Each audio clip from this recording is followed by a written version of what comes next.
Au lendemain de la révolte populaire au Mali, le fils du président Ibrahim Boubacar Keïta, IBK, est accusé de détournement de plusieurs milliards de CFA, dans un article publié par Africa Kibaru.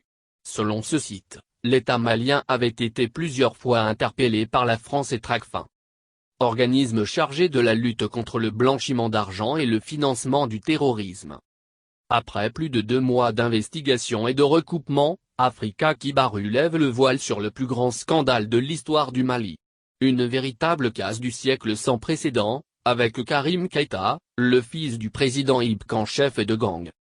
Dès l'accession de son père à la tête du pays, Karim Keïta s'est érigé le statut d'un véritable président bis, concentrant dans ses mains l'essentiel du pouvoir au sein d'une famille corrompue qui a totalement fait main basse sur tout un pays. Impliqué dans plusieurs scandales de corruption, cet ancien loueur de voitures a amassé de façon boulimique une fortune colossale en 5 ans de règne du président IBK. Des contrats d'armement surfacturés à l'achat d'avions en passant par les hydrocarbures, l'ombre de Karim Keïta plane sur ces affaires de corruption qui ont valu au Mali la suspension des aides budgétaires des bailleurs internationaux. Plusieurs milliards ont disparu. C'est dans ces circonstances que Karim Keïta et sa maman ont commencé l'acquisition de plusieurs biens immobiliers à l'ACI 2000. Très influent sur son père, le président de la commission de défense de l'Assemblée nationale du Mali fait trembler les ministres de la République par son pouvoir de faire ou de défaire leur carrière. Il n'est pas rare de voir les ministres faire la queue à la cité du Niger où réside le fils du président. Pour rester au gouvernement, les ministres se font concurrence en arrosant Karim Keïta d'argent public pour avoir sa faveur afin de garder leur poste. Dans la même pratique, un haut cadre de la douane a eu sa promotion en donnant 600 millions CFA à Karim Keïta. Blanchiment d'argent dans des biens immobiliers au Sénégal, Côte d'Ivoire et à Dubaï. Après l'ACI 2000, la famille présidentielle s'est lancée dans des achats boulimiques d'immeubles et de villas à Dakar. Dans le quartier chic des Almadies au bord de la mer, Karim a acheté 12 luxueuses résidences dont le prix de chacune est estimé à plusieurs centaines de millions CFA. De nombreuses acquisitions de biens immobiliers appartenant à Karim ont été identifiées à Abidjan.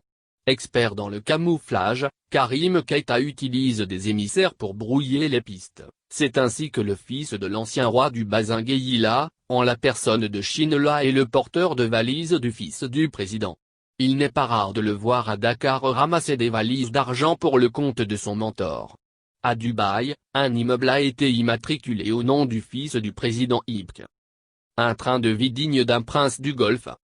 Le train de vie de Karim Keïta à Paris, Dubaï et New York ressemble à une vie de prince.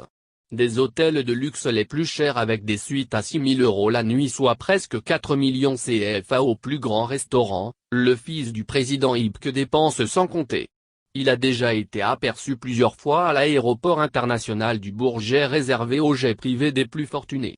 Dubaï et la Russie sont parmi les plaques tournantes pour le placement des avoirs de la famille présidentielle dans des banques qui garantissent l'anonymat.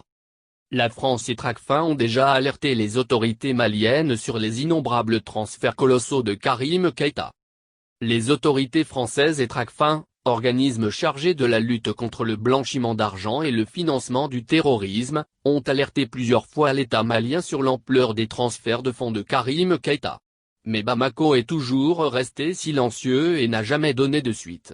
Des pressions indirectes sont faites par la France, c'est ainsi que le président Macky Sall a informé la famille présidentielle que le Sénégal n'acceptera plus de nouveaux investissements de Karim Keïta sur le sol sénégalais.